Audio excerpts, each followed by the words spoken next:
guys, we're the Mars Bars. Today we're going to be telling y'all about our trip to Mars and how we're going to choose to colonize it. We've decided to take geothermal steam to Mars, and we're hoping that you'll agree with us and build our sustainable resource. Geothermal steam functions in two ways. There's power plants and pumps. It's a pretty simple concept. The Earth carries a lot of hot water underground. Wells are drilled into the Earth to bring the water to the surface under high pressure. The temperature is dropped and the water turns to steam. The steam turns the turbine, making the energy into electricity. The steam cools in the tower, goes back to the Earth as water, and the cycle starts again. Geothermal energy surprisingly has a very low environmental impact. They emit 97% less acid rain and 99% less carbon dioxide than fossil fuel plants. The system doesn't burn anything at all, as all the heat comes from underneath the Earth.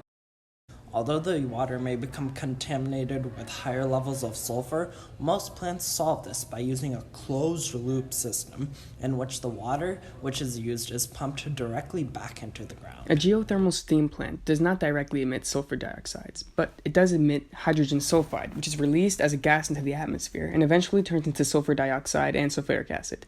But the amount of hydrogen sulfide produced by geothermal plants is significantly less than that produced from a coal plant.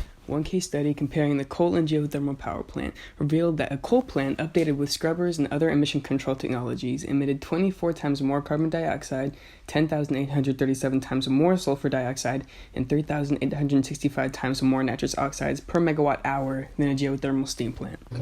These are the economic impacts of geothermal energy. Baseload of energy is available 24 hours per day, 7 days a week, which is a main advantage compared to other renewable resources. The cost varies between 5 and 10 cents per kilowatt hour.